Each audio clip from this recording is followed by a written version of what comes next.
들어보시면 그 생각이 조금 달라질지도 몰라요. 지금부터 제 이야기를 시작하도록 하겠습니다. 사실 저는 아직 어리지만 한 번의 결혼과 한 번의 이혼 경력이 있어요. 당시에는 그게 사랑인 줄 알았고 또 영원할 거라고 믿었습니다. 저는 20의 나이에 첫 남자친구를 사귀었어요. 저보다 12살이나 많은 띠동갑 남자친구였죠. 제가 20일 때 만났으니 남자친구는 32살이었어요. 그렇게 4년을 연애했습니다. 그리고 제가 대학을 졸업하자마자 결혼에 골인했어요. 그땐 몰랐습니다. 또래의 여자들이 만나주지 않는 남자는 그럴 만한 이유가 있단 사실을 말이에요. 저는 첫 연애였고 어렸으며 순진했고 아무것도 몰랐어요. 그래서 그 남자가 어떤 문제를 가지고 있어도 그게 문제라고 인식조차 할 수 없었죠. 어찌되었든 그 당시에는 무척이나 행복했습니다. 남자친구는 4년의 연애 시절 동안 제게 잘해줬고 그런 남자친구를 저는 사랑했으니까요. 그래서 남자친구의 프러포즈를 기쁘게 받아들였던 거고요. 하지만 저희 집안의 반대는 태풍보다 거셌습니다. 저희 부모님을 포함해 1살 어린 제 남동생과 3살 많은 오빠가 정말 화를 내며 저를 뜯어말리다시피 했어요. 하지만 여러분들도 아시겠죠? 반대하면 할수록 저와 남자친구는 로미오와 줄리엣이 되었습니다. 결국 제 고집과 남자친구의 호소 끝에 제 나이 꽃다운 24세 나이에 36세 나이였던 남자친구와 결혼을 했어요. 시댁에서는 저를 거의 모셔오다시피 했어요. 장가도 못 가고 노총각이던 아들과 결혼해줘서 고맙다 하시면서요.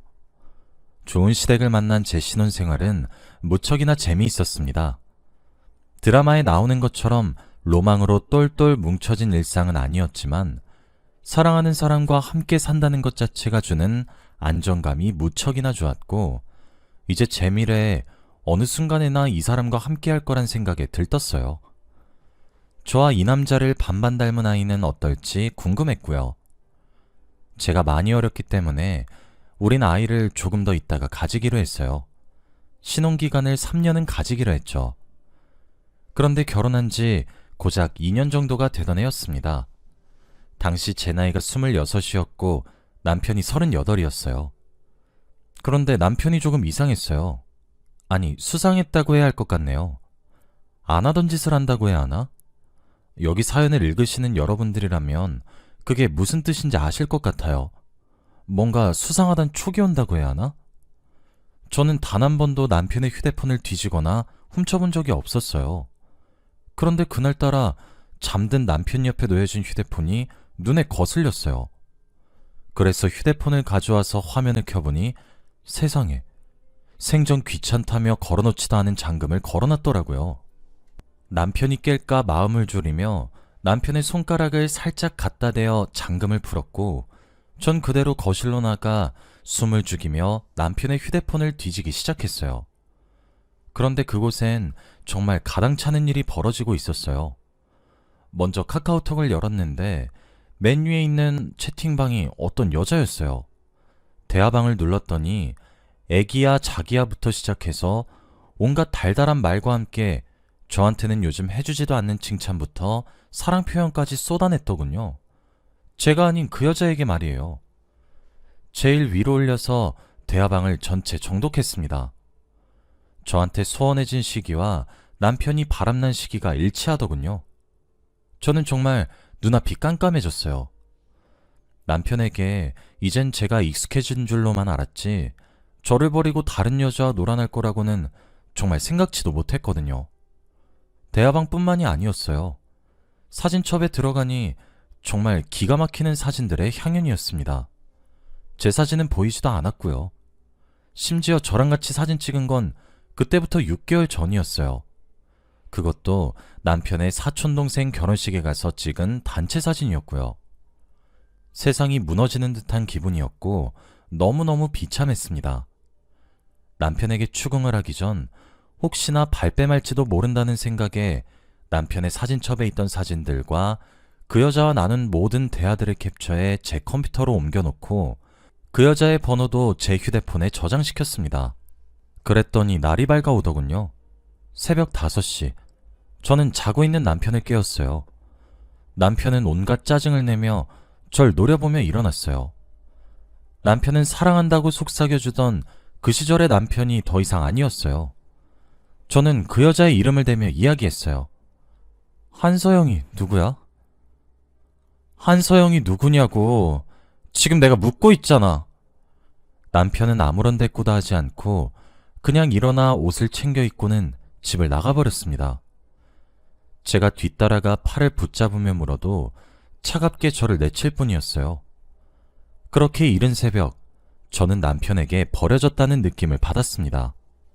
다른 사람들은 그럴 바에 이혼한다고 생각할지도 몰라요. 하지만 잘 살겠다고, 딸만 믿어달라고 부모님 가슴에 대못을 박으며 한 결혼이라 그런 딸인 제 결정을 철석같이 믿어주셨던 부모님 얼굴을 떠올리면 이혼이란 것이 그리 쉽게 결정할 문제는 아니었습니다. 저는 새벽에 옮긴 그 여자의 휴대폰에 전화를 걸었습니다. 잠에 취한 목소리로 여보세요? 누구세요? 라고 대답하더군요. 김진수 씨 와이프 되는 사람입니다. 우리 지금 좀 만나죠? 그 여자는 한숨을 쉬더니 싫은데요? 제가 왜요? 라고 대답했어요. 싫다고요? 여기서 더 일을 크게 만들까요? 라는 제 말에 한숨을 또 쉬더니 점심쯤에 만나자고 하더군요. 그렇게 점심이 되고 저는 상간녀를 만나러 갔습니다. 제가 너무 화가 났던 건 뭔지 아세요? 상간녀는 저보다 나이가 많았단 사실이에요. 44살이더군요. 남편보다 8살이 더 많았고 저보다 무려 18살이나 많은 아줌마였어요. 그 여자는 전부 다 알고 왔다는 제 말에 코웃음을 치더니 아까 전화해 하던 존댓말도 집어치우고는 그래서? 근데 날덜 어쩌라고요? 라고 대답했어요. 당신이 하고 있는 짓은 상간이라고.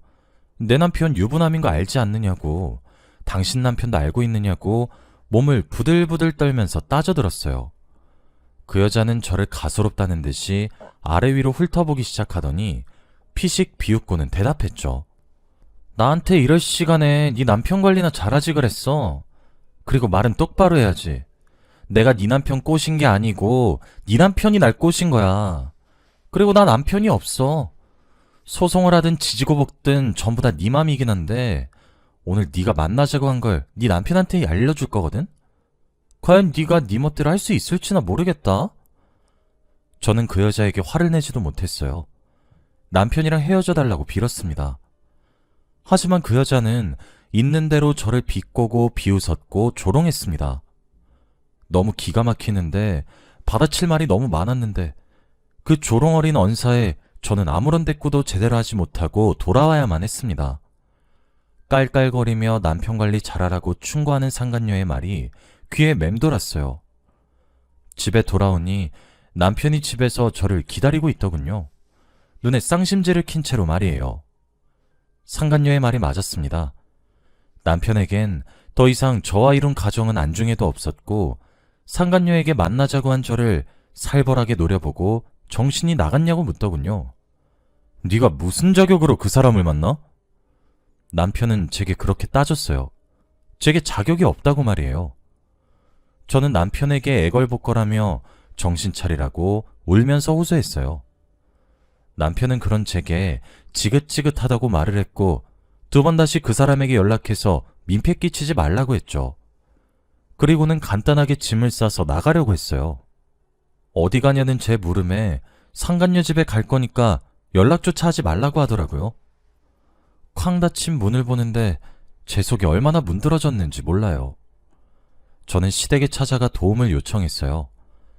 남편이 8살 많은 여자랑 바람이 났는데 헤어질 생각이 없다고 했다고 엉엉 울면서 어떻게 해야 하냐며 한탄을 했어요. 시부모님은 화가 나셨고 남편을 불러들이셔서 혼내셨죠. 남편은 시부모님의 말도 통하지 않았어요.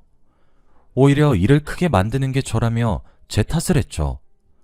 그리고 시댁을 떠났고 시부모님은 제게 미안하다며 사과를 했어요. 하지만 시간이 갈수록 시댁의 태도도 남편과 비슷해졌습니다.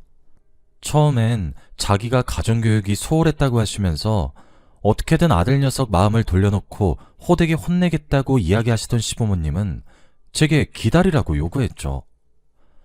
남자들은 한 번씩 바깥으로 나돌기도 한다. 네가 너무 예민한 건 아니니? 네가 우리도 이렇게 들들 볶는데 남편도 볶은 것 아니니? 아휴, 네가 이러니 채가 나돌지. 너도 이런 거 고쳐야 한다. 어차피 남자들은 나돌다가도 다시 돌아오게 되어 있어. 그냥 마음 놓고 기다리렴. 보채지 말고 하시면서요. 거기서 끝나면 다행이죠. 미련해 보일지 몰라도 저는 그 말을 믿고 남편을 기다렸습니다. 하지만 남편은 제게 이혼을 요구했어요. 본인이 유책 배우자면서 말이에요. 집을 들어오지 않은 지도 꽤 지났는데 남편의 불륜을 알아차리고 3달 뒤에 길을 걷다 어지럼증을 느껴 쓰러진 적이 있어요. 응급실에 실려가서 알게 되었는데 알고 보니 제가 임신 중이었더군요. 스트레스가 극심하기도 했고 남편의 불륜 사실을 알고 난 뒤 제대로 먹지 못해 아이가 유산이 되었던 거였습니다. 저는 술이 늘었습니다. 매일 밤 술을 마셔야만 잠에 들 수 있었어요. 단골 술집도 생겼더군요. 작은 바에 가서 혼자 노래를 들으며 위스키를 마시는 순간에나마 긴장을 풀 수 있게 되었어요. 그렇게라도 하지 않으면 견뎌지지가 않았어요. 집에서 혼자 술을 마시면 얼굴도 보지 못한 아이와 남편이 떠올라 괴로웠습니다. 어차피 집에 들어오지도 않는 남편이었고 저도 밖에서 술을 마셨죠. 작은 바에서 잔잔한 음악을 듣고 술을 한 모금씩 넘기면 그게 그렇게 위안이 되었어요. 타들어가는 속이 조금은 나아지는 것 같았거든요.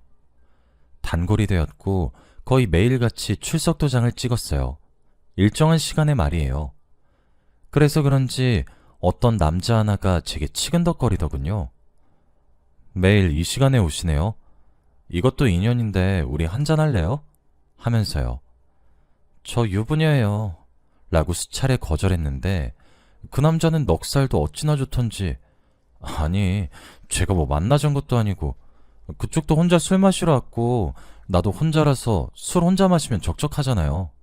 하며 능글거리며 제 맞은편에 앉더라고요. 처음엔 뭐 이런 놈이 다 있나 싶었는데 그게 신기하게도 낯선 사람을 앞에 앉혀두고 이런 이야기 저런 이야기 하니까 슬픈 현실이 조금 외면이 되었습니다. 그 남자와 약속한 것은 아니었지만 우린 꽤 자주 만나기 시작했어요. 연락처를 주고받은 것은 아니었는데 제가 매일 가는 시간이 있으니 그 사람이 알아서 맞춰오는 것 같았죠. 일주일에 3, 4일은 만나게 되었어요. 그러면서 알게 된 사실은 저보다 2살 어린 남자란 사실 뿐이었죠. 술친구가 생겨서 그런지 이젠 오며 가며 자주 봐서 정이 든 것인지 하루는 문득 하소연을 하게 되었어요. 사실 저는 어린 나이에 많은 사람들의 걱정 속에 결혼을 하게 되었고 그래서 그런지 친구들에게도 가족들에게도 제 이야기를 터놓고 할 수는 없었거든요. 뒤에서 수근거릴까 무서워서요.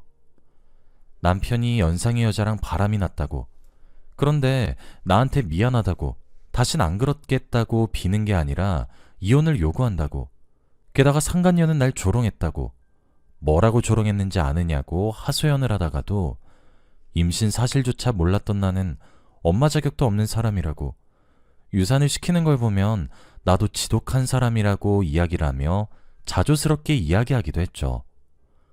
울다 웃었다 혼자 북치고 장구치며 이야기를 하는 동안 맞은편에 앉은 그 남자는 단 한 번도 제 말을 끊지 않고 묵묵히 제 이야기를 들어주었습니다. 많이 힘들었겠다.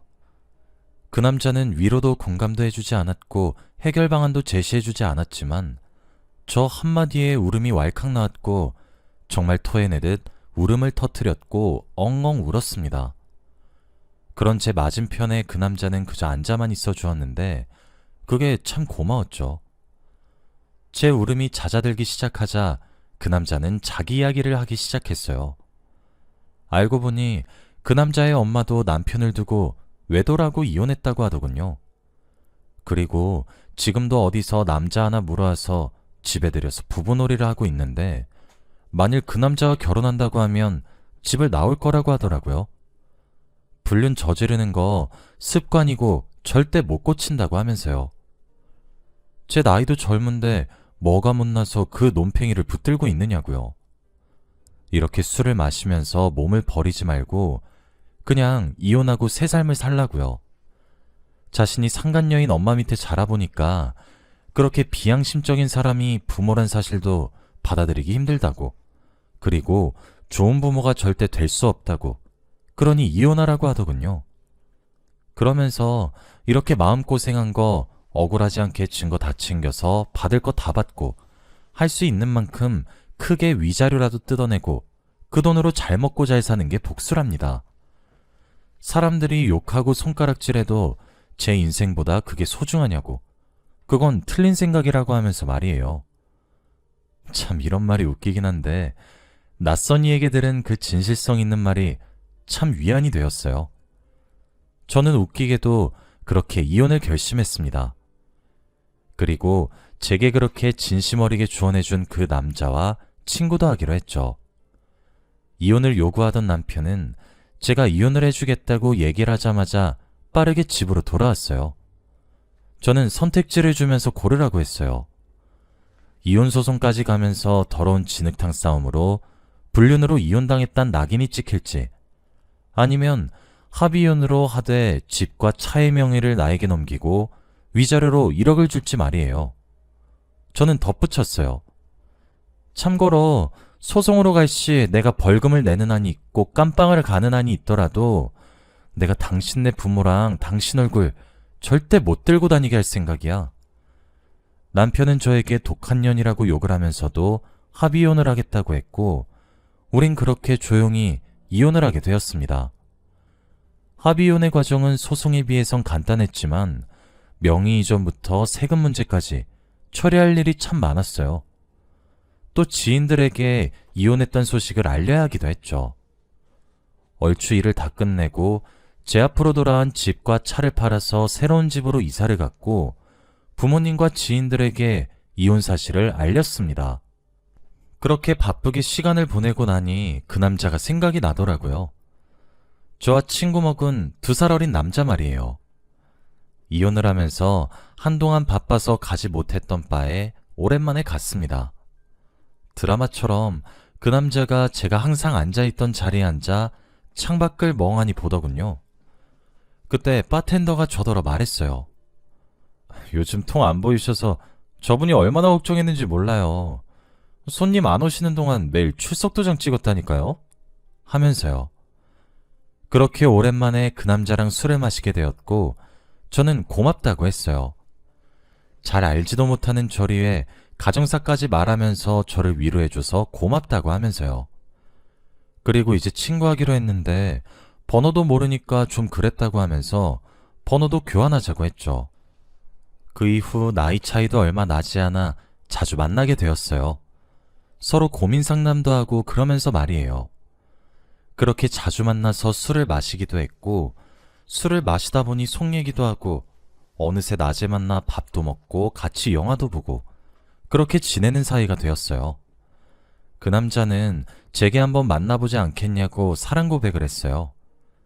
하지만 저는 남편 때문에 상처를 크게 받아 더 이상 남자에 대한 믿음이 없어진 상태라 그러고 싶지 않다고 그 마음을 거절했죠. 하지만 그 남자가 그러더라고요. 다른 남자들은 몰라도 난 안 그래. 난 엄마를 좋아하지만 엄마를 닮고 싶지 않아. 가만히 생각해보니 저도 그 남자도 불륜에 대한 트라우마가 있어서 이 사람과 가정을 이루면 적어도 가정에만 충실하겠다는 생각이 들었어요. 같은 상처를 공유하고 있으니까요. 그리고 저도 이 남자가 싫진 않았어요. 오히려 좋았죠. 전 남편이랑 있으면 항상 마음을 졸였는데 이 남자와 함께 있으면 항상 편안했거든요. 이혼한 지 약 1년 정도 지난 어느 겨울, 제가 27에서 28살이 되던 새해에 우리는 결혼을 전제로 만나기로 결정했습니다. 그렇게 1년 정도 정말 편안하게 만났어요. 소울메이트를 만난 것처럼 하나부터 열까지 저랑 너무 잘 맞았거든요. 이제 연인이 된 남자친구는 제 나이 30이 되기 전에 결혼을 하고 싶다고 청혼을 했고, 당연히 저는 기쁜 마음으로 수락했어요. 그리고 남자친구의 어머님께 인사를 드리러 집을 방문하게 되었습니다. 평소 남자친구네 어머니와 그 어머니의 남자친구분께서 저의 존재를 무척이나 궁금해하셨다고 하더라고요. 그렇게 찾아간 남자친구네 집에서 저는 너무 큰 충격을 받았어요. 인사를 드리러 간 저를 맞이하고 있는 사람은 전 남편의 상간녀였거든요. 그리고 그 여자의 남자친구라고 함께 산다고 한 사람은 제 전 남편이었고요. 남자친구를 제외하고 저희 세 사람은 얼이 빠졌습니다. 이혼한 지 약 2년이 흘렀어도 그 징그러운 얼굴들은 그대로더군요. 저는 순간 구역질이 올라오는 듯 했고 현관에서 다시 몸을 돌려 현관문을 박차고 나왔어요. 남자친구는 영문도 모른 채 저를 쫓아나와 발을 동동 굴리며 어디 아프냐고 물었죠. 가슴이 너무 아팠어요. 이런 남자와 헤어질 생각을 하니 눈물이 절로 났거든요. 저는 울면서 헤어지자고 했어요. 갑자기 왜 그러냐고, 실제 우리 엄마 만나니까 많이 실망스럽냐고, 그렇다면 미안하다고 제 팔을 붙들고 애원하는 남자친구를 보니 차마 입이 떨어지지 않았습니다. 하지만 말을 해야 했어요. 나 이혼한 거 알고 있지? 내 전남편이 바람나서 불륜 저질렀다는 것도. 갑자기 그 일은 왜? 그 상간녀 당신 엄마야. 뭐? 내 전남편과 불륜 저지른 상간녀가 당신 엄마고 지금 당신 집에 놀러 앉아있는 저 양반이 내 전남편이라고. 남자친구는 커다란 충격을 받은 듯 했죠. 본인 엄마가 다시 또 한 번 불륜을 저질렀었다는 사실도 물론 충격적이었겠지만 남자친구는 제 이혼에 관한 전말을 전부 들어서 알고 있는 사람이었기에 상간녀가 제게 어떤 언행을 했는지도 다 알고 있는지도 알고 있었거든요. 제 이야기를 들으며 상간녀를 인간말종이라 욕을 했던 남자친구였는데 그 인간말종이 본인 어머니란 사실이 믿기 힘들었겠죠. 나라를 잃은 듯한 표정이었어요. 저는 뒤돌아서서 돌아갔고 우린 그렇게 헤어졌어요. 정말 전 남편이 원망스럽더라고요. 일주일이 어떻게 지나갔는지 모르겠더라고요. 그런데 일주일이 지나고 나니 남자친구에게서 연락이 왔어요. 약속한 장소에 가니 남자친구는 커다란 다짐을 한 듯한 표정이었죠. 전 이대로 끝일 거라고 생각했는데 남자친구는 뜻밖의 말을 꺼냈습니다. 나 부모 자식 간 연 끊을 거야. 이런 말하긴 조금 그렇지만 당신 전 남편 만났으니 두 분이서 알아서 잘 사실 거라고 생각해. 내가 더 이상 책임지고 싶지도 않고 이번에 어머니가 다시 한번 내 인생 불행하게 만들려고 했으니 난 자식의 의무 다 했다고 생각해. 나 정말이야. 우리 어머니 마지막으로 만나는 순간은 어머니 장례식일 거야. 그러니 너만 괜찮다면 우리 결혼하자. 정말 미안해. 나는 네가 포기가 안 돼. 하면서요. 크게 상처를 받은 남자친구를 보고 있으니 이게 맞나 싶으면서도 마음 가는 대로 하고 싶어졌어요. 그래서 청혼을 받아들였습니다. 당연히 저희 집에서 또 반대가 있었지만 저는 한 번만 더 믿어달라고 했어요. 제 남자친구가 저랑 만나면서 저희 집에 정말 잘했거든요. 그래도 반대하시는 저희 부모님께 남자친구는 친정에 들어와서 살겠다고 하면서 설득했어요. 많이 불안하신 거 저도 잘 알고 있어요. 그러니 이 집에 들어와서 살겠습니다. 만약에 제가 잘못하거나 그러시면 개의치 않고 절 혼내주세요. 그러니까 제발 결혼을 허락해 주세요. 하면서요. 그렇게 어렵게 결혼을 준비하게 되었죠. 한참 결혼 준비로 바쁜데 모르는 번호로 전화가 오더라고요. 받았더니 잊혀지지 않는 목소리였어요. 상간녀였죠. 제게 만남을 요구하길래 그냥 알겠다고 만나자고 했어요. 저도 궁금하긴 했거든요. 저를 만나자마자 상간녀는 제게 돈 봉투를 내밀면서 헤어져 달라고 부탁하더군요. 싫다고 대답을 하니 그러지 말고 다시 생각해보라고 하면서 저를 잡았어요. 제가 왜 그래야 해요? 라는 질문에 그러더라고요. 내가 네 전남편이랑 헤어질게. 내가 그동안 정말 미안했어. 나 정말 내 아들 하나뿐이야. 내 아들이 너 때문에 나한테 인연 끊자고 했다고. 제발 부탁이야. 우리 아들이랑 헤어져줘. 어? 상간녀는 그 옛날 제가 상간녀에게 애걸복걸했듯이 울면서 제게 헤어져 달라고 빌었습니다. 그런 상간녀 얼굴에 제가 한마디 쏘아붙였어요. 내가 왜요? 그러게 나한테 이럴 시간에 아들 관리 잘 좀 하시지 그러셨어요? 라고 말이에요. 제게서 전 남편을 빼앗아갈 적엔 그렇게 당당하더니 본인 자식에게 버림받으니 벌벌 떠는 모습이 우습기도 가소롭기도 하더라고요. 그럴 일은 없을 거고 이제 당신 아들이 아니라 내 남편이라고 못을 단단히 박아두고 오열을 하는 상간녀를 두고 밖으로 나왔습니다. 결혼 준비는 이제 얼추 끝났고 다음 달에 식을 올리기만 하면 됩니다. 남자친구는 제 남편이 되기 위해 벌써 제 친정으로 자신의 물건을 옮기고 있고 저는 행복한 나날을 보내고 있습니다. 남자친구에게 상간녀를 만났단 이야기를 해주니 앞으론 만나지도 말라고 하더군요. 참, 세상 인연이 좁다고는 하는데 이 정도일 줄은 꿈에도 몰랐어요. 전 남편도 연락을 줄기차게 보냈는데 그냥 그 연락은 받지도 않고 있고 상간녀 전화번호도 차단했어요. 사실 남자친구가 전 남편처럼 마음이 변하면 어떻게 하나 걱정이 많았는데 남자친구가 이번 기회로 상간녀에게 정말 오만정이 다 떨어진 것 같아 괜찮을 것 같아요. 저희 부모님도 사이로 받아들이시면서 따뜻하게 대해주셔서 그런지 남자친구는 든든한 부모님이 있단 기분이 이런 것 같다고 이야기를 하더라고요. 저는 다음 달에 그렇게 또 새 신부가 됩니다. 여기까지가 제 이야기가 끝이고요. 긴 이야기 들어주셔서 정말 감사합니다. 저와 제 예비 남편이 새 출발하는 것을 여러분들 모두 응원을 해주셨으면 좋겠네요. 여러분들도 오늘 행복한 하루 보내시길 바랍니다.